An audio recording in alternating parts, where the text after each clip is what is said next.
Here's a segment from a recent Gun Talk radio episode. You can listen to all the Gun Talk radio podcasts however you tune in, or check out guntalk.com for more. A lot of things going on in the news. Of course, we had the Kyle Rittenhouse self-defense shootings, where he killed 2 people, shot another person, and he was using an AR-15. I think it got a lot of people's attention of, wow, what was he doing out there? And I made the comment that, look, I'm not sure he would have survived the whole encounter with people trying to take his gun away, people trying to kill him, if he had not been wearing a sling. As simple as that.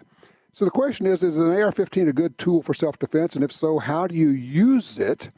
And what do you need to know about this? Well, we brought in a top trainer, our very good friend, Chris Cerino, joins us right now. Hey, Chris, did I pull you off the line teaching a class? Oh, my gosh. Can you still hear the gunfire, or is it too much, or are we okay? That's funny. Are you still on the line? And we open the mic, and there's just guns going off all around you. I love it. Yeah, well, we're out here running the diagnostic pistol instructor, overly full class, which is great, but it's my last home class for the year, and I'm excited to be done. I bet you are. You've been on the road. So the question of the day is, and you are a really fine instructor, and you really know how to run an AR-15. For people who don't understand, what do you tell them, kind of the short version? I can't do a whole 3-day class right here, but what do people need to know about the use of an AR-15 as a self-defense tool?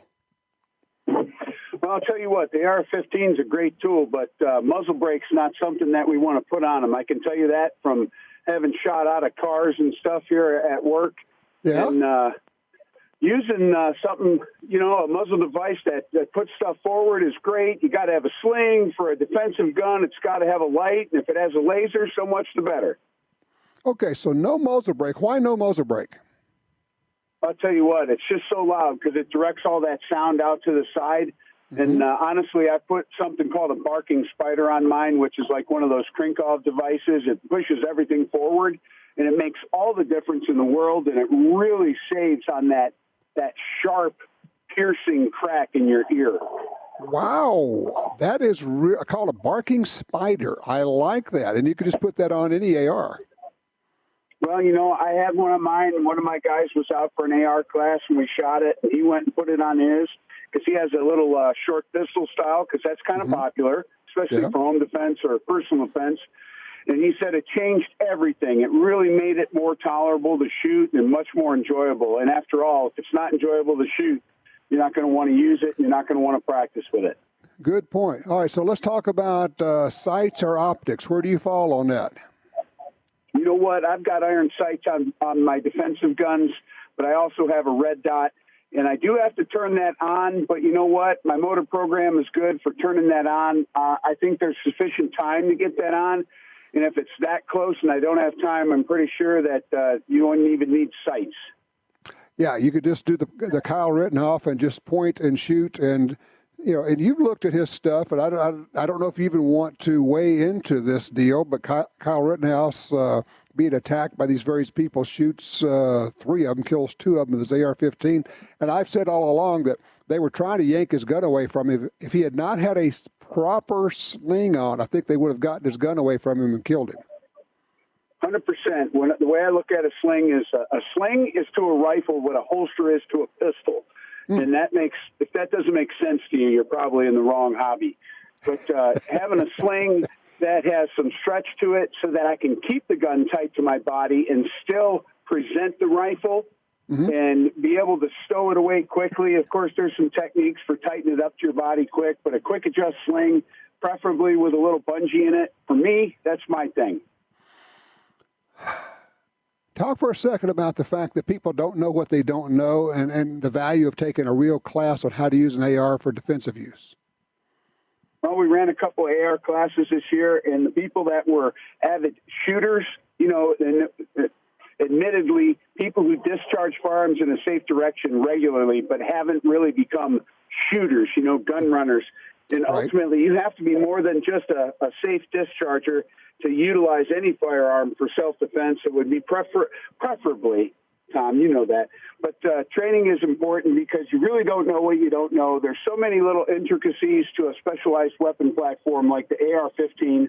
Right. The AR-15 is so viable but it is special. You know, it has different catches, different latches. It has a manual safety. It has mechanical offset, you know, the distance between the top of the front sight and the bore line. All those things are things you can learn about in a class. Single point or dual point? You know what? I really like a dual point, but when I was down doing a writers conference last week with Surefire, I found myself when we did tactics running a single point because I could transition shoulders in a tactical environment much easier. But with a dual point, I can swim out of it. I can get my arm out, still leave it around my neck and do it.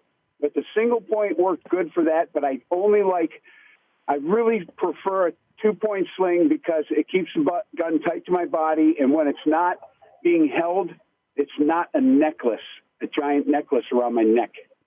You know, and this is where you get to the reminder of, and you have to not only practice, you have to train to get somebody to show you how to do these things. How do you swim out of it? How do you switch over and have it just on your neck? If you want to shoot from each shoulder with the rifle but still slung to you, there are techniques to that, but you're going to be hard-pressed to try to figure that out on your own, aren't you? Well, you can do it, but you're probably going to be a little convoluted and a little bit screwed up ultimately because it does take, training is best done under the watchful eye of a qualified instructor. And finding a qualified instructor is one thing, but also, just the training value of being out there and having hands-on time. And I call that time on task because time on task is what builds skill. Yep. Where do people find out more about what you're doing and maybe sign up for one of your classes, Chris?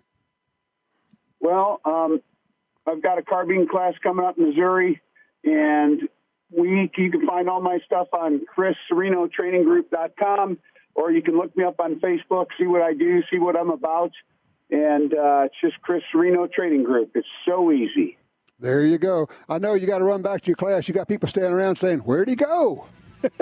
Nah, I got co-instructors for that, so I pay them good money for it, Tom. There you go. Well, look, best to you, best to the family. You take care. All right, thanks, Tom. Bye-bye.